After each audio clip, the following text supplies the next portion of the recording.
اهلا طلاب الاعزاء سنه تانية اعدادي. انا مستر محمد رجب، والنهارده اخر درس معانا يا سنه تانية بعنوان الحمله الفرنسيه على مصر. درس الحمله الفرنسيه هنتكلم فيها عن الفرنسيين واحتلالهم لمصر، ولما يحتلوا مصر ايه ظروف الحمله اللي هم جابوها ديت وعملوا ايه في مصر. فبيقول لي ان الحمله الفرنسيه دهيت لما جت على مصر جت سنه 1798، ولكن فكره اصلا سيطره الفرنسيين على مصر حلم بدا ان هو يراود ملوك فرنسا على مر التاريخ والعصور. يبقى الحمله الفرنسيه هنا كانت جزء اصلا من احلام ملوك فرنسا عبر العصور في ان هم يسيطروا على مصر. فبيقول لي هنا هو فكره استيلائهم على مصر جايه من ملوك فرنسا منذ القرن ال17 الميلادي، يعني 1600 وشويه، وهم نفسهم بيحلموا بان هم ازاي يسيطروا على مصر. ولكن هتحصل في فرنسا ثوره، هيتغير النظام من النظام الملكي للنظام الجمهوري، وهيحكم واحد اسمه نابليون بونابرت. نابليون ده بقى في عهده هو اللي هيجيب الحمله الفرنسيه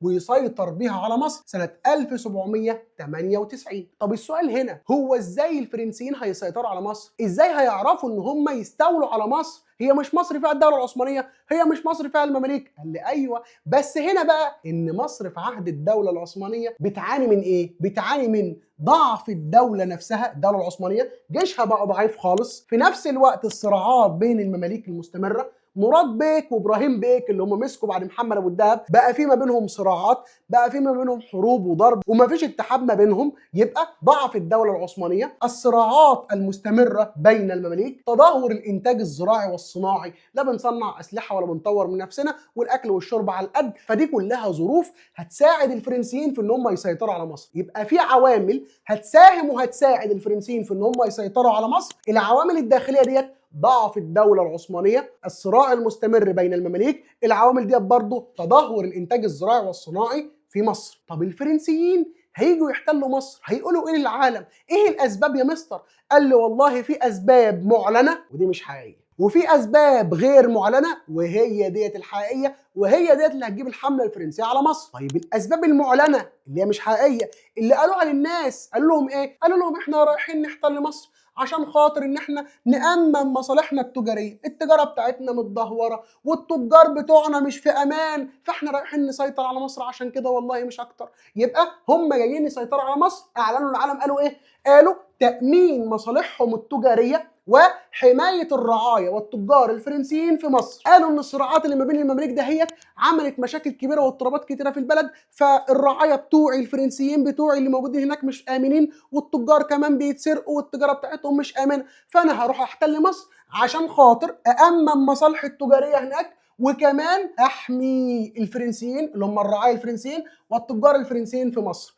وكمان انا رايحه برضه عشان خاطر حاجه انسانيه. قالوا لها حاجه انسانيه ازاي يعني؟ قالت انا رايحه عشان احرر مصر من حكم المماليك الظالم، المماليك دولت وحشين والمصريين مظلومين، فانا والله رايحه عشان خاطر مصلحه المصريين لان المماليك دولت ظالمين، وكمان هخلي ليهم حكومه وطنيه، المصريين يا عيني بلدهم فهم احق بيها، فانا هروح امشي المماليك واخلي المصريين يحكموا مصر وارجع على طول. كمان انا رايحه عشان ادخل المدنيه الحديثه لمصر، صعبان عليا مصر قوي، مصر التعليم فيها بقى وحش والحضاره فيها بقت وحشه، ومصر دي كانت طول عمرها رائده الحضاره في العالم الاسلامي، فانا رايحه عشان امشي بقى العثمانيين والمماليك دولت وافتح العزله اللي معموله على مصر دهيت وادخل لهم مظاهر الحضاره الحديثه عشان يتقدموا. طبعا كل ديت اسباب ايه؟ اسباب غير حقيقيه، ده المعلن والغير حقيقي. يبقى خد بالك اسباب الحمله الفرنسيه على مصر انها جاءت لحمايه مصالح فرنسا التجاريه وحمايه الرعايا والتجار الفرنسيين في مصر، تخليص مصر من الحكم المملوكي الظالم، وفي نفس الوقت اقامه حكومه وطنيه يحكمها المصريين، كمان ادخال مظاهر المدنيه الحديثه يعني مظاهر الحضاره المصريه الحديثه. طيب ماشي، طب دي الاسباب يا مستر غير الحقيقيه. طب الاسباب الحقيقيه الغير معلنه اللي مش اي حد عرفها في الوقت ده. قال لي الاسباب الحقيقيه ان فرنسا جايه عشان تسيطر على طرق التجاره بين الشرق والغرب وتقلل النفوذ البريطاني في الشرق عن طريق قطع طريق تجاره الانجليز الى الهند، ودي سبب اقتصادي. خد بالك من النقط دي. الهند كانت افضل مستعمره انجليزيه، يعني المستعمره اللي انجلترا قايمه عليها كده واقتصادها قايم عليه الهند دي، ففرنسا جايه تحتل مصر عشان خاطر تسيطر على طريق التجاره ما بين الشرق والغرب، يعني ما بين اوروبا وما بين الهند ديت والدول الموجوده في اسيا، وفي نفس الوقت تمنع انجلترا ان هي تتصل بالهند دي خالص. ليه؟ لان طريق راس رجاء الصالح في الوقت ده طلع فيه عيوب، المده كبيره طبعا، وكمان بيحصل مشاكل في البحر هناك. فايه اللي بيحصل؟ قال اللي بيحصل هنا السفن ديت بتتكسر والبضاعه بتترمي في قلب المحيطات. عشان كده بدأ بعض الشركات الانجليزيه ان هي تعدي من مصر، وتفضل ان هي تعدي من مصر، خصوصا برضو ان كتير من البضائع بسبب طول المده كانت بتبوظ في الوقت ده. طب ايه اللي حصل هنا؟ قال لي اللي حصل هنا بدأوا ان هم يعدوا من مصر. ففرنسا قالت انا لازم احتل مصر عشان خاطر اسيطر على طريق التجاره ما بين الشرق والغرب، وفي نفس الوقت اقطع طريق ما بين انجلترا وما بين المستعمره بتاعتها في الهند. طب وليه الحقد ده يا مستر؟ هي فرنسا وانجلترا حقودين على بعض ليه؟ قال لي الدولتين دولت كانوا ما بيحبوش بعض نهائي، كان في ما بينهم تنافس كبير لدرجه ان انجلترا ادت ولسوعت فرنسا كام قفا وخدت منها كام مستعمره سخنين. ففرنسا قالت والله لرد القفا اللي انا خدته من انجلترا دهوت 10 اضعاف، وبدات تفكر ولقت ان اهم مستعمره لانجلترا الهند، وبتعدي انجلترا من مصر. فقالت بس اسيطر على مصر، اعمل مستعمره في الشرق عند البحر المتوسط، وما اخليش بريطانيا تعدي للهند، وبكده اكون انا متحكمه في العالم، وبكده اكون خدت حقي من انجلترا. طيب ماشي، يبقى رغبة فرنسا في السيطرة على طريق التجارة بين الشرق والغرب وتقليل النفوذ البريطاني في الشرق عن طريق قطع طريق تجارة انجلترا إلى الهند، وده سبب اقتصادي. السبب الاقتصادي الثاني إن هي تستفيد من موارد مصر وموقعها الاستراتيجي، وتحولها لمركز للتجارة الفرنسية مع الشرق، يعني تخلي مصر دي مركز تجارة فرنسي، تبيع البضائع الفرنسية لكل حتة في الشرق. كمان من الأسباب بقى السياسية زيادة نفوذ فرنسا في البحر المتوسط وتعويضها عن المستعمرات اللي اتخذت منها بواسطة بريطانيا التي فقدتها عن طريق الصراع مع بريطانيا. يبقى عايزة تعمل إيه؟ تزود نفوذها في البحر المتوسط وتعوض مستعمراتها اللي اتخذت منها بإن هي تسيطر على مصر وتعمل إمبراطورية فرنسية في الشرق تكون قاعدتها مصر. يبقى هي عايزة هنا إيه؟ تزود نفوذها في البحر المتوسط وتسيطر على طرق التجارة وتعوض اللي اتخذ منها من مستعمرات بإن هي تعمل إمبراطورية فرنسية القاعدة بتاعتها مصر. قالت مصر دي البداية، لو سيطرت عليها هسيطر على باقي المناطق اللي حواليها وهعمل إمبراطورية ودولة فرنسية كبيرة. عشان كده دولة فرنسا هتبدأ ان هي تعمل اعداد للحملة، هتبدأ تستعد ان هي تسيطر على مصر. فنابليون هيبدأ ان هو يستعد للقيام بحملة عسكرية على مصر، ولكن الحملة دهيت هتكون حملة سرية. نابليون وهو بيجهز الحملة وبيجهز الجنود بتوعه ما كانش بيقول لهم هم رايحين فين. طب وايه اللي خلى نابليون يبقى ساكت للدرجه دي، ما بيتكلمش وما بيقولش اسرار الحمله وما بيعرفش الجنود هم رايحين فين ليه؟ قال لي عشان لا تتسرب اخبار الحمله للاسطول البريطاني اللي موجود في البحر المتوسط. هو خايف من الاسطول البريطاني لان ده اقوى اسطول موجود في العالم كله، لو لمح الفرنسيين في البحر المتوسط هيحطم السفن بتاعتهم ويغرقهم في قلب البحر. يبقى هنا نابليون قام باعداد الحمله بسريه تامه. ليه؟ لتجنب معرفه الاسطول البريطاني للحمله دي. ولكن طبعا بالرغم من حرص نابليون على سريه الحمله الا ان سر الحمله ده وصل فعلا لبريطانيا، وكان قائد الاسطول البريطاني في الوقت ده نيلسون. فهنا البريطانيين قالوا لنيلسون تتبع كده حمله نابليون وشوفوا رايح فين، شكله ناوي على نيه كبيره. وفعلا ده اللي هيحصل. طيب ماشي، نابليون وهو بيعد للحمله الفرنسيه لقيناه بيعمل ايه؟ لقيناه بيجمع برضه علماء وفنانين. طب ليه؟ ليه يا نابليون؟ ده انت رايح حمله، انت رايح حمله تحارب تحتل ارض ناس تانية، واخد معاك علماء وفنانين ليه؟ نابليون قال لك عشان اخلي للحمله ديت طابع حضاري، انا عايز اسيب بصمه ثقافيه وحضاريه، انا عايز الناس تتكلم عن الحمله ديت. دي مش اي حمله، دي الحمله اللي نعوض فيها فرنسا عن كل اللي اتاخد منها وتدي قلم صح لبريطانيا، فالعالم كله هيتكلم عن الحمله دي. فانا مش عايز العالم ياخد انطباع ان انا كنت رايح عشان احتل وخلاص، ده انا عايز كمان يبقى لنا بصمه حضاريه في الحمله دي، يعني يكون لها شكل ثقافي وعلمي كمان. وكمان عشان ادرس احوال مصر من جميع النواحي وكيفيه استغلال مواردها في كل المجالات. انا عايز برضو ادرس الدوله المصريه دهيت واعرف كل كبيره وصغيره فيها عشان اعرف ازاي استغلها استغلال كبير، لان مصر ديت الكنز لا يقوم فرنسا تاني على رجليه. يبقى هو واخد علماء عشان يدرسوا احوال مصر من جميع النواحي وكيفيه استغلال مواردها، واخد مصر عشان يسيب طابع حضاري للحمله، يعني بصمه حضاريه وعلميه وثقافيه للحمله. طيب ماشي، عشان كده بيقول لي نابليون هيبدا ان هو يعمل اذاعه للبيان بتاعه قبل ما ينزل بقواته الى البر في الاسكندريه، وهيبدا يقول للجنود بتوعه ايها الجنود سوف توجهون الى انجلترا ضربه قويه هي الاكيده اكثر من سواها، نديلها ضربه تقسم ظهرها نصين باحتلالنا مصر دي. وكان بيقصد طبعا بالضربه ديت ان هو يقطع الطريق ما بين انجلترا والهند. وفعلا الحمله الفرنسيه بعد ما تم الاعداد ليها خرجت من ميناء في جنوب فرنسا اسمه ميناء طولون، متوجهه فين بقى؟ متوجهه الى مصر. وفعلا وصلت الحمله الفرنسيه الى مصر وتحديدا ميناء مدينه الاسكندريه. الحمله وصلت لمصر في اسكندريه. حلو قوي. نابليون اندهش لإيه؟ اندهش لأن هو لقى كتير من الأهالي واقفين له بقيادة حاكم الإسكندرية في الوقت ده محمد كريم عشان يدافعوا عن الإسكندرية ويدافعوا عن مصر. طب والعثمانيين يا مستر والمماليك؟ العثمانيين والمماليك في القاهرة. لسه بقى ما يجوا من القاهره يكون اصلا نابليون مخلص الحوار هنا في اسكندريه. يبقى هنا عندما وقف نابليون في شواطئ الاسكندريه لقى الزعيم محمد كريم ولقى كتير من المصريين واقفين، من الاهالي المصريين واقفين عشان يحاربوا الفرنسيين ويدافعوا عن ارضهم ويدافعوا عن بلدهم. ولكن طبعا تمكنت قوات الحمله الفرنسيه من السيطره على الاسكندريه واعتقال محمد كريم، وبعد كده طبعا هيقتلوه. طيب حلو قوي. وصلوا الاسكندريه وبدأ ان هم يتقدموا، عايزين يروحوا فين؟ عايزين يروحوا للقاهره. وهم ماشيين رايحين للقاهره هيقابلوا في حته اسمها شبرخيت، هيقابلوا فيها قوات المماليك مراد بيك وابراهيم بيك. هيبداوا ان هم يجيبوا القوات اللي موجوده في مصر ويبداوا ان هم يروحوا فين؟ يروحوا يقابلوا الفرنسيين في حته اسمها شبرخيت. المعركه الاولى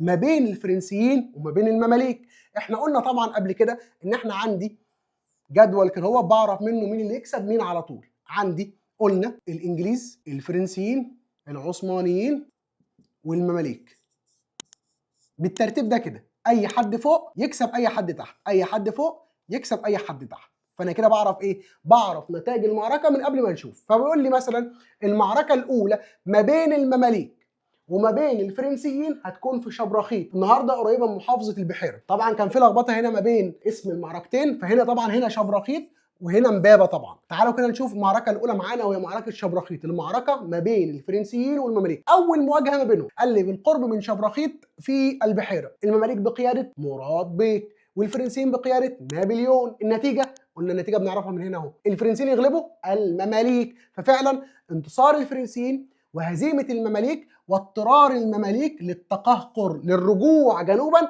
عشان يدافعوا عن القاهره. يبقى ده اول معركه اتهزم فيها المماليك، انتصر فيها الفرنسيين، تقهقر المماليك جنوبا عشان يدافعوا عن القاهره. عشان يتقابلوا للمره الثانيه فين بقى؟ قال لي في منطقه امبابه بالقرب من القاهره. طيب الفرنسيين برضه والمماليك، النتيجه اكيد ايه؟ انتصار الفرنسيين وهزيمه المماليك. وفرار بقى مين؟ قال لي فرار مراد بيك الى الصعيد. مراد بيك جري على الصعيد عشان ما يتمسكش، لو اتمسك هيتقتل. وجري ابراهيم بيك ومعه الوالي العثماني الى الشام. طبعا بعد ما شالوا وحملوا معاهم كل حاجه يقدروا ان هم يشيلوها غاليه وليها قيمه، وتركوا المصريين في مواجهه مصيرهم مع الحمله الفرنسيه. وبكده قدر الفرنسيين يدخلوا القاهره ويحتلوا مصر تحت مسمى الحمله الفرنسيه. طيب ماشي. ولكن الفرنسيين مش هيقدروا يا سنة تانية يسيطروا على أهالي الصعيد. ليه؟ بسبب مقاومة أهالي الصعيد وحروبهم المتفرقة ضد القوات الفرنسية، وده أنهى قوة الفرنسيين. يعني ايه يا مستر الكلام ده؟ قال لي يعني الحملة الفرنسية بجلة قدرها ما قدرتش ان هي تخضع الصعيد لحكمها. ليه؟ قال لي لأن أهالي الصعيد كانوا بيعملوا حروب اسمها حروب متفرقة، اضرب واجري، اضرب واجري. يضرب الجيش الفرنسي ويجري يتفرق في الشوارع وفي البيوت وفي كل حته. فالجيش الفرنسي هنا ما يقدرش يحارب حرب زي دي لان هو جيش نظامي عايز جيش تاني قصاده ويواجهوا بعض ويضربوا بعض. ولكن هنا المصريين من اهالي الصعيد حاربوا حروب متفرقه، يضربوا ويجري يضربوا ويجري. فهنا ده انهى قوه الجيش الفرنسي، فما قدرش نابليون ان هو يسيطر على اهالي الصعيد. وفعلا نابليون ساب اهالي الصعيد ورجع القاهره عشان يقوم بيه اصلاحات في مصر. عايز يعمل بقى شويه اصلاحات ويظبط الدنيا. ولكن فوجئ بخبر كبير، وهو مجيء الاسطول البريطاني بقياده نيلسون الى شواطئ الاسكندريه. وجه فين؟ جه عند منطقه ابو قير او خليج ابو قير في اسكندريه. فهيعملوا بقى معركه. نابليون امر الجيش بتاعه ان هو يحارب الاسطول الانجليزي، وفعلا راحوا منطقه ابو قير. فالاسطول الانجليزي قال لهم لو رجاله اطلعوا على السفن وتعالوا لنا. وفعلا هنا الفرنسيين ركبوا السفن ودخلوا يحاربوا الاسطول البريطاني اللي هو اقوى اسطول في البحر في الوقت ده. طب النتيجه ايه؟ قال النتيجه معروفه. النتيجه معروفه ازاي يعني يا مستر؟ قال لي اقوى اسطول في البحر هيحارب اسطول تاني، النتيجه ايه؟ محسومه. فقال لي هنا هو اطراف معركه ابو قير البحريه. خد بالك اسمها ابو قير البحريه عشان هتجيلنا معركه تانيه بعد كده اسمها ابو قير البريه، ابو قير البحريه اللي كانت معموله في شهر 8 98. المعركه دهيت ما بين القوات الانجليزيه والفرنسيه، الاسطول الانجليزي بقياده نيلسون والاسطول الفرنسي في الوقت ده. نتائجها ايه؟ تدمير اسطول الحمله الفرنسيه. الاسطول الفرنسي اتدمر زي ما اتدمر قبل كده الاسطول المملوكي قدام البرتغاليين، اتدمر برضه الاسطول الفرنسي قدام الانجليز. ولما اتدمر اسطول الحمله الفرنسيه انقطع بكده الاتصال بين نابليون وما بين فرنسا. نابليون لو حب يجيب اي حاجه من فرنسا مش هيعرف يجيبها. ليه؟ لان السفن بتاعته اتحطمت، وبكده برضه حرمت الحمله الفرنسيه في مصر من امدادات فرنسا لها. يبقى الاسطول الانجليزي في معركه ابو قير البحريه علم على الاسطول الفرنسي ودمره، وبكده انقطع الاتصال ما بين نابليون في مصر وفرنسا، وحرمت الحمله الفرنسيه في مصر من امدادات فرنسا لها. لو حبت تجيب اسلحه او تجيب جنود مش هتعرف عشان الاسطول اتدمر. طيب ماشي، في الوقت ده بقى المصريين هيبداوا يعملوا ثوره، وهي ثوره القاهره الاولى في اكتوبر 98 1798. يعني مركزها ايه؟ قال لي مركزها الجامع الازهر الشريف. المصريين هيطلعوا من الجامع الازهر الشريف في ثوره ضد مين بقى؟ ضد الفرنسيين، اندلعت في شوارع القاهره ضد قوات الحمله الفرنسيه. طب السبب هنا ايه؟ قال لي السبب هنا ان نابليون لما اتحطم الاسطول بتاعه عايز يجيب فلوس من المصريين باي شكل عشان يبني الاسطول مره ثانيه، فبدا ان هو يفرض ضرائب باهظه على المصريين، ويقوم جنوده بتفتيش البيوت بحثا عن الاموال، وقام بهدم الكثير من الاثار والمساجد والمباني بحجه ان هو بيحصن القاهره، خايف لا الانجليز يخشوا عليه من ابو قير يخشوا يحتلوا القاهره منه ويحتلوا مصر منه. فبدا ان هو يهد الاثار ويهد المساجد ويهد مباني كتيره عشان خاطر يحصن القاهره، وبدا ان هو يفرض ضرائب كتيره على المصريين، وبدا ان هو يفتش البيوت بحثا عن الاموال، وقام بقتل محمد قريم في الوقت ده حاكم الاسكندريه. فالمصريين قالوا لا مش هنسكت على الكلام ده. كده الفرنسيين زودوها قوي، وراحوا المصريين نازلين للشوارع وطلعوا من الازهر الشريف وبداوا يعملوا ثوره ضد الفرنسيين. قلنا بسبب الضرائب الباهظه، تفتيش البيوت بحثا عن الاموال، هدم الاثار والمساجد والمباني لتحصين القاهره، قتل الفرنسيين لمحمد قريم، السيد محمد قريم. السيد ده طبعا بيكون لقب معانا. طيب ماشي، نتائجها ايه؟ قال لي نتائجها الفرنسيين ما تعاملوش برحمه مع المصريين. قامت القوات الفرنسيه باخماد الثوره مستخدمه سياسه العنف، حيث قتلوا الكثير من الثوار من الاهالي المصريين، كما انهم دخلوا الازهر بخيولهم. قالوا الازهر ده بقى اللي انتوا بتخرجوا منه هو ده اللي بيشجعكم على الثوره بتاعتي، وراحوا داخلين بالخيول بتاعتهم للجامع الازهر الشريف. ده طبعا حاجه مش حلوه خالص من نابليون. يبقى تاني كده، قامت القوات الفرنسيه باخماد الثوره بالعنف، قتل الالاف من الثوار المصريين، ودخل الفرنسيون الجامع الازهر بخيولهم. عشان كده تم اخماد الايه؟ الثوره. طيب حلو خالص. هتيجي بقى حاجه تانية اسمها الحمله الفرنسيه على الشام. الفرنسيين وهم موجودين في مصر هيعملوا حمله على الشام. طب الحمله اللي على الشام ديت اسبابها ايه؟ تعال نشوف. نابليون لما خلاص اتخلص من ثوره القاهره الاولى تفرغ ان هو يقوم بتحصين مصر. ليه؟ عشان يتصدى لغارات العثمانيين، لان العثمانيين مش ساكتين. العثمانيين هيبداوا ان هم يحاولوا يستعيدوا مصر من الحمله الفرنسيه. فالعثمانيين هيعملوا معاهده مع مين؟ مع بريطانيا اللي بتجرح فرنسا. العثمانيين قالوا لبريطانيا حط ايدك في ايدي ونطلع فرنسا من مصر. وكمان مع روسيا، الدنيا بقت حلوه بين روسيا وما بين الدوله العثمانيه في الوقت ده، كانت وحشه قبل كده في عهد علي بيك الكبير لما استولى على مصر. طيب ماشي، واتفقوا على ان هم يبعتوا جيشين، جيش بري من ناحيه الشام عشان يجي على عريش في مصر، يخش مصر من ناحيه مدينه العريش، وجيش بحري يجي بمساعده الاسطول البريطاني عن طريق البحر على ميناء اسكندريه في مصر. يبقى خد بالك بقى، خد بالك، يبقى الدوله العثمانيه هنا حطت ايديها في ايدين مين؟ في ايدين بريطانيا وفي ايدين روسيا عشان يخرجوا الحمله الفرنسيه من مصر. حلو الكلام؟ حلو الكلام. فاتفقوا على ايه؟ ان هم يبعتوا جيشين، جيش يجي من بلاد الشام على عريش في مصر، وجيش يجي من البحر المتوسط بمساعده الاسطول الانجليزي الى منطقه ابو قير في الاسكندريه. فنابليون عرف بامر الحملتين اللي هتبعتهم الدوله العثمانيه. فنابليون قال بس انا كده لازما مضطر احارب حاجه منهم قبل ما الحاجه الثانيه تيجي، فاللي هيوصل الاول هحاربه، واللي هيوصل الاول الجيش اللي هيجي من ناحيه بلاد الشام، فانا هروح له قبل ما يجي له هو في مصر، لان هما الاثنين لو وصلوا مصر هيتكاثروا عليا وانا مش هقدر وانا مش هقدر عليهم. عشان كده انا هروح بالجيش بتاعي الى بلاد الشام. فدي اسمها حمله نابليون على بلاد الشام. سببها رغبه نابليون في القضاء على جيش الدوله العثمانيه القادم من ناحيه الشام قبل ان يصل الى مصر. طيب، فاسرع نابليون بمعظم جنوده لمواجهه جيش الشام. طلع من سيناء ودخل على فلسطين، فاستولى على مدينه غزه، وبعد غزه استولى على مدينه يافا، وبعد يافا في مدينه اسمها مدينه عكا. لكن نابليون فشل في الاستيلاء على مدينه عكا، ما قدرش ان هو يستولى على عكا، وفشل نابليون في اقتحام عكا. ليه؟ لان عكا كان لها قائد محترم اسمه احمد باشا الجزار، واهل مدينه عكا قاوموا ببساله وشجاعه، قاوموا نابليون، ما خافوش من نابليون ولا من الفرنسيين. يبقى هنا فشل نابليون في ان هو يستولى على مدينه عكا بسبب مقاومه اهلها بقياده احمد باشا الجزار. وكمان نابليون لما حاصرهم ما حاصرهمش من كل الجهات. ليه؟ لان عكا ديت كان ليها اماكن او بوابات على البحر المتوسط، فالاسطول الانجليزي كان بيبدا ان هو يديلهم اكل، يديهم شرب، يديهم اسلحه، اللي يخلص منهم يديهم. يبقى دعم الاسطول البريطاني لاهالي عكا من ناحيه البحر. وانتشار الامراض بين جنود حمله نابليون.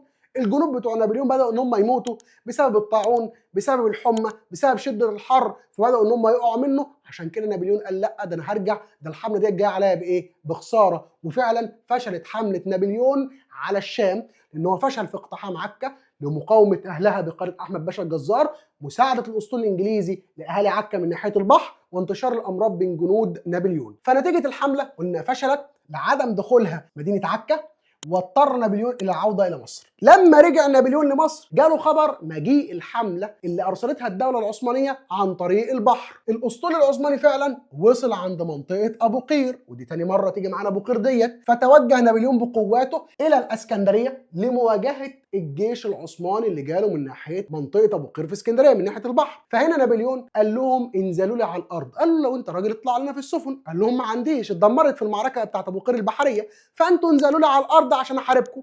ففعلا نزل الجيش العثماني على الارض عشان تبقى معركه ابو قير البريه. معركه ابو قير البريه. يبقى معركه ابو قير البريه ما بين الفرنسيين والجيش العثماني. نتائجها قال لي طبعا احنا عارفين النتائج من قبل ما نعملها. الفرنسيين كانوا قبل العثمانيين، عشان كده الفرنسيين هيغلبوا العثمانيين. فنتائجها هزيمه العثمانيين وانتصار نابليون على العثمانيين في المعركه دي. بعد معركه ابو قير البريه وانتصار نابليون فيها، ترك نابليون الحمله سنه 1799 للنائب بتاعه والمساعد بتاعه مين؟ كليبر، وسافر سرا الى فرنسا. نابليون ساب الحمله لكليبر وراح لفرنسا. طب ليه يا نابليون انت سايب الحمله وراح لفرنسا ليه؟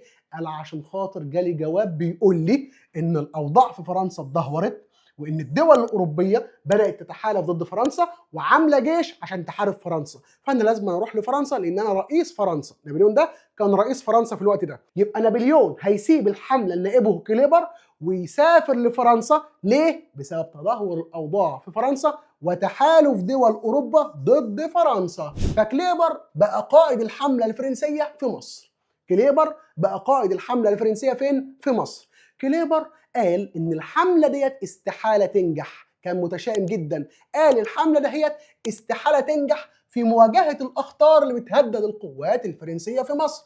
قال الحمله ديت بتواجه اخطار فاستحاله ان هي تنجح، فانا عايز امشي، مش عايز اقعد في مصر تاني، ولا عايز اكمل المخطط اللي نابليون كان جايبنا فيه ده. نابليون سابني ومشي، نابليون تخلى عننا وتخلى عن الحمله الفرنسيه، فانا لازم بقى اعمل اي حاجه عشان ارجع فرنسا. طب يا كليبر ايه المشكلات اللي بتواجه الحمله الفرنسيه؟ هي الحمله الفرنسيه مش هتنجح ليه؟ قال عشان خاطر تناقص عدد الجيش الفرنسي. الجيش الفرنسي من ساعه ما جه وهو طالع من حرب داخل حرب، طالع من حرب داخل حرب، فالعدد بتاع الجيش هنا قل. ما كناش جايين كده، ده عددنا قل خالص. وكمان البريطانيين محاصرين للسواحل المصريه الشماليه من بعد معركه ابو قير البحريه، والبريطانيين محاصرين السواحل الشماليه لمصر. وكمان المصريين عمالين كل شويه يعملوا ثوره، فانا مش هقدر على الكلام ده، والحمله استحاله تنجح بالظروف دي. يبقى نابليون لما ساب الحمله لكليبر، كليبر كان عايز يمشي كمان. ليه؟ عشان في مشكلات بتبين له ان الحمله استحاله ان هي تنجح في مصر، وهي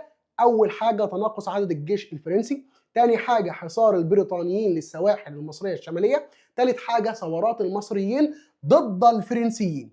عشان كده كليبر كلم الدوله العثمانيه وقال لها انا عايز نعمل صلح باي طريقه وباي شكل. فالدوله العثمانيه قالت له خلاص نتقابل مع بعض فين؟ نتقابل مع بعض في مدينه العريش ونعمل اتفاقيه اسمها اتفاقيه العريش. فكليبر قال لها ماشي. فالدوله العثمانيه قالت له بس استنى، قبل ما تيجي انا هبعت جنود من الدوله العثمانيه يخشوا القاهره وانت سيبهم يخشوا، مش انت عايز تمشي كده كده؟ قال لها اه. قالت له يا عم وانا هوافق على اي حاجه انت هتطلبها. وراح هو الى مدينه العريش عشان يوقع الاتفاقيه ويطلع من العريش على فرنسا. ده اللي كان في دماغ مين؟ ده اللي كان في دماغ كليبر. فاللي حصل ايه بقى؟ قال اللي حصل هنا في اتفاقيه العريش سنه 1800 ان الاطراف بتوعها هيكونوا ثلاثه: الفرنسيين والعثمانيين والبريطانيين. بريطانيا قالت هو انا يعني خلاص واقفه طرطور كده في البحر المتوسط، ده انا اللي ضربت الاسطول الفرنسي في مصر، ويعتبر انا اللي ايه؟ يعتبر انا اللي مؤثره في عدم نجاح الحمله الفرنسيه، عشان كده كانت معاهم من ضمن الاتفاقيه. طيب الاتفاقيه سببها ايه؟ اتفاقيه العريش ديت سببها ايه؟ معاهده العريش ديت سببها ايه؟ ادراك كليبر انه من الضروري مغادره الحمله مصر في ظل الاخطار التي تواجهها. كليبر قال لا، الضروري ان احنا نمشي من مصر، الاخطار ديت ايه؟ مش هتخلينا ننجح ان احنا نعمل اللي احنا كنا جايين عشان كده قال انا لازم نعمل اتفاقيه واطلع من مصر باي طريقه. شروطها خروج الحمله من مصر بجنودها. الدوله العثمانيه قالت له يا كليبر شروطك ايه يابا؟ قال لها انا شروطي نطلع من مصر بس، دي شروطي. بس والله يا دوله عثمانيه انا لا عندي سفن ولا عندي اكل ولا شرب ولا معايا فلوس اجيب الكلام ده كله، فمعلش كام سفينه من عندي كده هتحملينا على السفينه تودينا لغايه فرنسا معززين مكرمين. فالدوله العثمانيه قالت لكليبر وانا ما عنديش مانع، ما عنديش مشكله. ولكن بقى مين اللي كان عنده مشكله؟ قال لي بريطانيا. رفضت الحكومه البريطانيه التوقيع على الاتفاقيه. قلت لهم بس انتوا هتعملوا ايه؟ محدش يمضي على الكلام ده. قالوا لها ليه يا بريطانيا انت عايزه ايه؟ قالت لهم انا بقى ليا طلبات، طالبت بتسليم الفرنسيين كأسرى حرب وتسليم أسلحتهم. قالت يا كليبر انت تطلع من مصر يابا عادي، ولكن تطلع بالفلانة محملات كأسير حرب بالظبط، لا أسلحة ولا هدوم ولا أي حاجة خالص. كليبر قال لا، ده أنا لو رحت فرنسا بالمنظر ده كده ده يذبحوني، ده يقتلوني، لا لا لا لا، أنا هرجع إيه في الاتفاقية ديت وهخش مصر تاني وخلاص، أنا كده ميت وكده ميت، يبقى خلاص بقى عليه العوض ومنه العوض. فرفض كليبر الطلبات بتاعت بريطانيا وقاد حملته ضد العثمانيين اللي كان سمح لهم بدخول القاهرة وانتصر عليهم، وبدأ ان هو يسيطر على مصر مرة تانية. يبقى اتفاقية العريش نتائجها ايه؟ رفضت الحكومة البريطانية التوقيع على المعاهدة وطالبت ان يخرج الجيش الفرنسي من مصر في هيئة أسرى حرب وتسليم أسلحته. فرفض كليبر وقاد حملته ضد العثمانيين وانتصر عليهم. حلو كده؟ حلو كده. طيب المصريين برضه هيبداوا ان هم يعملوا ثوره كمان ضد الفرنسيين، وهي ثوره القاهره الثانيه، والمره دي سنه كام؟ 1800. يبقى سنه 1800 هيقوم المصريين بعمل ثوره القاهره الثانيه. طب ثوره القاهره الثانيه اسبابها ايه؟ ادراك المصريين ضروره التخلص من الحمله الفرنسيه. قالوا احنا يا ساتر كنا هنتخلص من الحمله الفرنسيه لولا البريطانيين دولت اللي اعترضوا على معاهده العريش دي، فيا ساتر بقى ده احنا لا لازم نخرجهم بقى، فنعمل ثوره ضدهم عشان نخرجهم نطفشهم من البلد. ادراك المصريين ضروره التخلص من الحمله الفرنسيه بانفسهم دون اللجوء للعثمانيين والبريطانيين. قالوا دول حاطين ايدهم في الميه البارده، لا شايفين ولا حاسين بمعاناتنا من حكم الفرنسيين لينا، فاحنا لازم نخرجهم، لان كل واحد من العثمانيين والبريطانيين مش هيخرجوا الفرنسيين من مصر الا عشان مصلحتهم، فاحنا بقى لازم نخرج الفرنسيين من مصر عشان مصلحتنا احنا من مصلحتنا الفرنسيين دول يغوروا في 60 ده. ده اللي قالوا مين؟ ده اللي قالوا المصريين، فعملوا ثوره القاهره الثانيه. طيب ماشي، احداثها ايه بقى؟ اللي خطط المصريون للقيام بثوره القاهره الثانيه بقياده مين بقى؟ عمر مكرم. عمر مكرم قائد المصريين في ثوره القاهره الثانيه. وتصدى المصريين للجنود الفرنسيين ببساله وبشجاعه، ما خافوش منهم. ولكن نتيجه الحرب ديت او نتيجه الثوره دهيت ايه بقى؟ قامت القوات الفرنسيه باخماد الثوره، طبعا بالعنف زي ما احنا ما عارفين، وهدم الكثير من المباني وفرض المزيد من الضرائب على الاهالي. الفرنسيين في ثوره القاهره الثانيه اللي بداوا ان هم برضو يعملوا ايه؟ يخمدوها بالعنف، يهدموا الكثير من المباني، يفرضوا المزيد من الضرائب على الاهالي. يبقى ثوره القاهره الاولى والثانيه الاثنين تم اخمادهم بالعنف من قبل الفرنسيين. المصريين بقى كانوا مشحونين ومغلولين من الفرنسيين دول. وكان في طالب من سوريا من حلب تحديدا بيدرس في مصر في الجامع الازهر الشريف، ولقى في مره من المرات وهو رايح الازهر بتاعه كليبر في الجنينه بتاعه القصر بتاعه وبعيد شويه عن الحرس، راح مطلع الخنجر بتاعه وقتل كليبر. مين البطل ده بقى؟ البطل ده كان اسمه سليمان الحلبي، احد طلاب الازهر الشريف في مصر، قتل كليبر عشان بقى قياده الحمله تروح لمين؟ تروح لمينو. ومينو ده كان على عكس كليبر، مش عايز يمشي، عايز يقعد ويبلط فيها. فمينو تولى قيادة الحملة بعد مقتل كليبر، وكان شديد الميل إلى البقاء في مصر. قال أنا هقعد في مصر بقى يا جماعة، خلاص ما عنديش حل تاني، هقعد في مصر. ليه؟ قال لأنه كان يعتقد أنه يمكنه تحقيق المشروع الاستعماري وتحويل مصر إلى مستعمرة فرنسية حقيقية. مينو ده قال أنا أقدر أخلي المشروع الاستعماري اللي إحنا جينا عشانه ينجح في مصر، وهعمل مصر ديت مستعمرة فرنسية. كان فاكر إن هو أذكى إخواته يعني. عشان كده قال انا اقدر احقق المشروع الاستعماري واقدر احول مصر لمستعمره فرنسيه، اقدر اعمل كل حاجه. عشان كده عمل ايه بقى؟ قام بمزيد من الاصلاحات، عمل اصلاحات كتيره في الزراعه وفي الصناعه وفي التجاره وفي الصحه وفي القضاء. انا خلاص انا هقعد هنا، فانا هعمل اصلاح في كل حاجه، لان هو ناوي يقعد في مصر. طيب ماشي، ولكن طبعا مخطط مينو ما مشيش زي ما هو ما عايز. ليه بقى؟ لان بريطانيا ارسلت اسطولا جديدا الى ابيقير وانضم اليه الجيش العثماني. بريطانيا لقت ان بعد اتفاقيه العريش الفرنسيين قعدوا في مصر، لا بقى بيقولوا عايزين نمشي ولا عايزين نروح ولا ودونا الماما ولا البابا ولا اي حاجه، قاعدين في مصر ومبلطين على كده. فهنا قال بريطانيا قالت لا، هم يفضلوا قاعدين، ده انا عايزهم يمشوا يغروا في 60 داهيه. فبعت اسطول جديد للبحر وانضم اليه الجيش العثماني. عشان كده مينو والفرنسيين ما لقوش حل قدامهم غير ان هم يستسلموا. فلما جه الاسطولين دولت استسلم الجيش الفرنسي، وبالتالي هزيمه الجيش الفرنسي واضطرار الفرنسيين للخروج من مصر في سبتمبر 1801. الحمله قعدت 3 سنين، كان ليها 3 قاده، نابليون وكليبر ومينو. طيب لذلك فشلت حمله فرنسا في تاسيس امبراطوريتها، فشلت خلاص، وتم القضاء على مشروعها الاستعماري في السيطره على الشرق. ولكن على الرغم ان الحمله دهيت يعتبر ما شافتش ايام حلوه وسعيده عليها، ولكن كان لها نتائج كتيره وكبيره على مصر. فبيقول لي ان الحمله الفرنسيه لم تكن مجرد حمله عسكريه، بل كانت نقطه تحول في تاريخ مصر، لانها تركت اثار ونتائج على مصر في كل المجالات. سابت نتائج على مصر في كل المجالات. تعالوا نتعرف كده على نتائج الحمله الفرنسيه. نتائج الحمله الفرنسيه احنا نقسمها لمجموعات من النتائج. فعندنا اول حاجه نتائج في المجال السياسي. فبيقول لي ان اول نتيجه في المجال السياسي ان الحمله الفرنسيه كشفت لينا مدى ضعف الدوله العثمانيه والمماليك واطماع الدول الاوروبيه في مصر.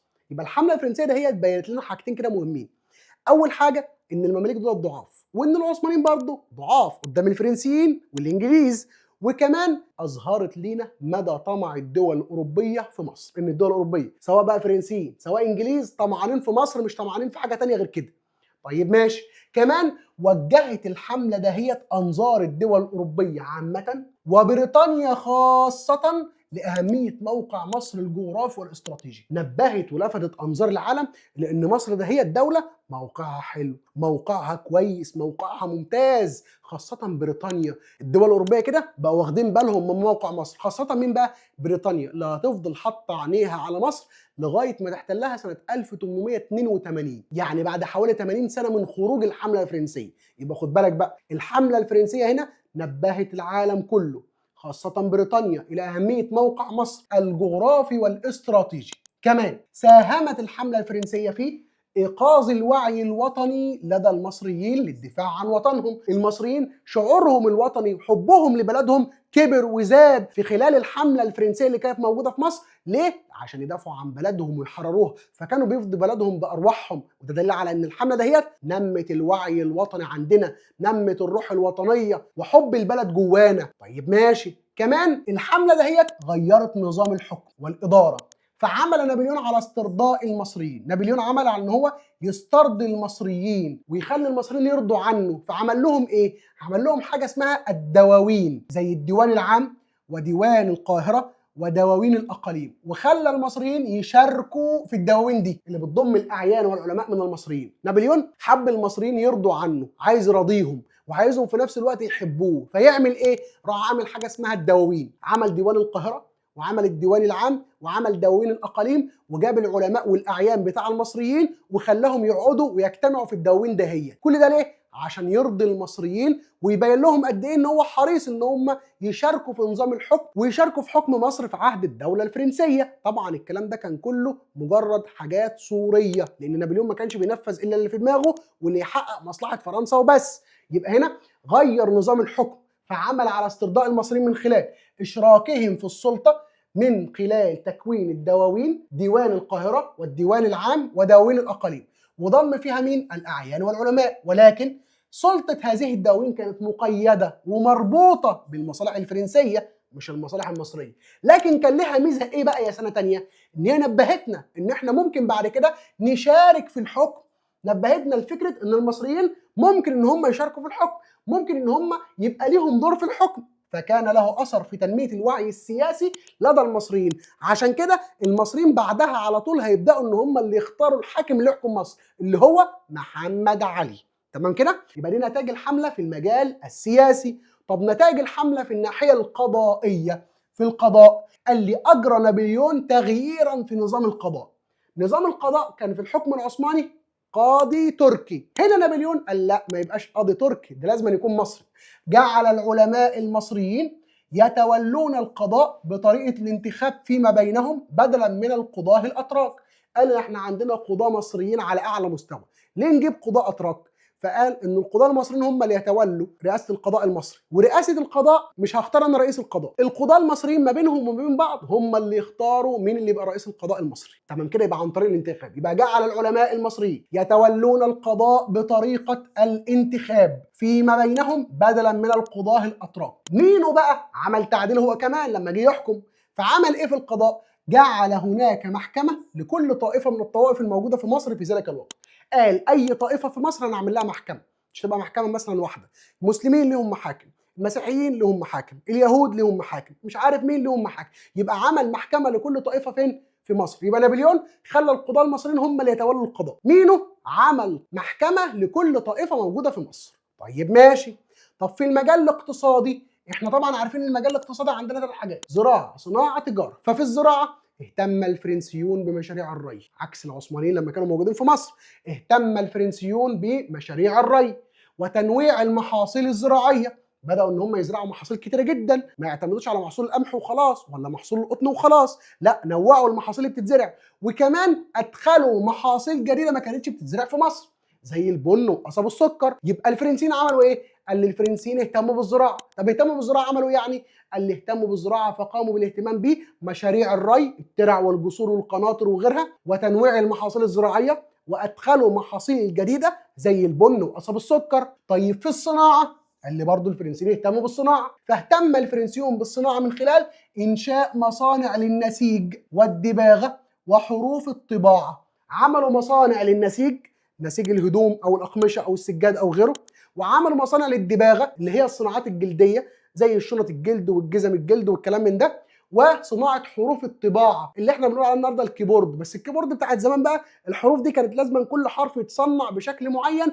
عشان يلائم الكتابه في الوقت ده على الالات الكتابيه اللي كانت موجوده. ولكن لم يسمح الفرنسيون للمصريين بالعمل بهذه المصانع التي انشأوها. ليه؟ حتى لا تتسرب اسرار الصناعه اليهم. الفرنسيون مهما كانوا حريصين على مصلحتهم هم. عشان كده عملوا ايه؟ عشان كده لما عملوا المصانع ديت، مصانع النسيج، مصانع الدباغه، مصانع لصناعه حروف الطباعه، ما شغلوش فيها المصريين. ليه؟ خافوا ان سر الصنعه يتسرب للمصريين، فالمصريين طبعا شاطرين واذكياء هيبداوا ان هم يتعلموا ويتفوقوا عليهم. قالوا لا، المصريين ما ينفعوش يشتغلوا في المصانع ديت بالذات عشان سر الصنعه ما يوصلش ليهم. طيب كمان في التجاره، اللي فتحوا اسواق جديده عشان يبيعوا المنتجات المصريه، سواء بقى في البحر الاحمر، بلاد البحر الاحمر، في دارفور في السودان بداوا يعملوا معاها تجاره، في الحبشه اللي هي النهارده اسمها اثيوبيا، شمال افريقيا اللي هي ليبيا وتونس والجزائر والمغرب، بداوا ان هم يعملوا اسواق تجاريه يبيعوا فيها المنتجات المصريه في الوقت ده. فبيقول لي خد بالك، رغم محاولات القوات الفرنسيه اجراء اصلاحات في الجانب الاقتصادي، فان الهدف بتاعها كان ايه؟ مصلحه فرنسا في المقام الاول، مش مصلحه الشعب المصري. والدليل على كده ان هم لما عملوا مصانع، مينو منع ان المصريين يشتغلوا فيها. اهو قال لك خوف مينو من تسرب اسرار الصناعه على المصريين وزياده معاناه المصريين بسبب الضرائب والحروب. هم الفرنسيين هنا ما رحموش المصريين، ضرائب وحروب ويقضوا عليهم ويموتوهم في الثورات، وفي نفس الوقت لما عملوا مصانع ما شغلوش المصريين فيها. يبقى هم هدفهم هنا مش خدمه المصريين ولا مصالح المصريين. واي احتلال كده يا سنه تانيه، اي احتلال مش هدفه خدمه الشعب اللي هو رايح يحتله، ده الهدف بتاعه خدمه مصلحته هو رقم واحد. وده دليل اهو، الدليل هنا اهو، الفرنسيين كانوا فارضين ضرائب كتير على المصريين، فالمصريين كانوا بيعانوا من الضرائب الكتيره، المصريين كانوا بيعانوا من الحروب الكتيره، وكمان لما عملوا مصانع مينو منع اي مصري ان هو يشتغل في المصانع ديت عشان ما تتسربش اسرار الصنعه للمصريين، وبكده فده دليل على حرصهم الشديد على مصلحتهم هم مش مصلحه المصريين. طيب ماشي، بيقول لي بقى اهم نتائج للحمله الفرنسيه هي النتائج العلميه والفكريه. احنا عرفنا ان نابليون لما جه بالحمله بتاعته جه معاه جنود فرنسيين وجه كمان معاه علماء وفنانين في كل المجالات، فالعلماء ده هم تركوا آثار علمية على مصر. الآثار العلمية أو النتائج العلمية، أول حاجة إنشاء المجمع العلمي المصري اللي كان له دور كبير في دراسة مصر ونشر المعرفة المصرية. المجمع العلمي عبارة عن مكان فيه علماء، كل دور فيه علماء في مجالات مختلفة، في التاريخ، في الطب، في الهندسة، في الأحياء، في كل حاجة.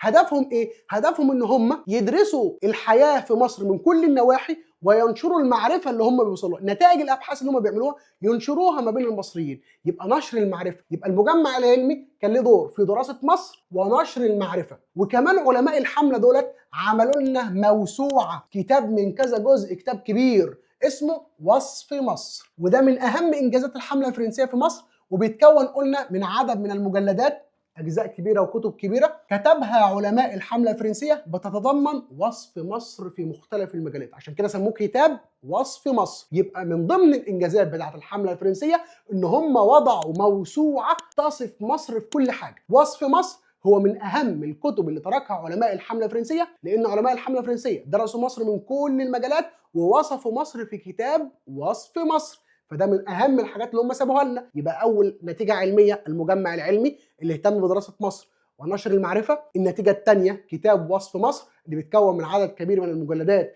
كتبها علماء الحمله الفرنسيه بيصفوا مصر بشكل شامل وكامل في كل النواحي الحياه. كمان من ضمن النتائج فك رموز حجر رشيد على ايد مين؟ شامبليون. كان في ضابط من الضباط بتوع الحمله الفرنسيه في رشيد اتعثر في حجر من الحجاره، فهو رجع عشان يشوف الحجر ده ويطلعه ويرميه يرميه في مكان على جنب عشان ما حدش يتعثر فيه، فلقى ان الحجر ده مكتوب عليه بلغات كتيره جدا، فخده ووداه لاحد علماء الحمله الفرنسيه اللي اسمه شامبليون. شامبليون ده كان عالم في اللغات القديمه، فقدر ان هو يفك رموز الكتابه المصريه القديمه اللي هي الهيروغليفيه، وبكده اسهم في دراسه الحضاره المصريه القديمه والتعرف على انجازاتها، لان ما كانش حد عارف الكتابات اللي موجوده على الاهرامات دي بتقول ايه. لكن لما شامبليون قدر ان هو يفك رموز حجر رشيد وقدر ان هو يتعرف على الكتابه المصريه القديمه، قدر من خلالها ان هو يساهم في دراسه الحضاره المصريه القديمه والتعرف على انجازاتها. كمان من ضمن الحاجات ومن ضمن النتائج العلميه ان هم حاولوا يعملوا قناه السويس، يحفروا قناه تربط البحر الاحمر بالبحر المتوسط، وديت احنا هنوصل لها بعد كده.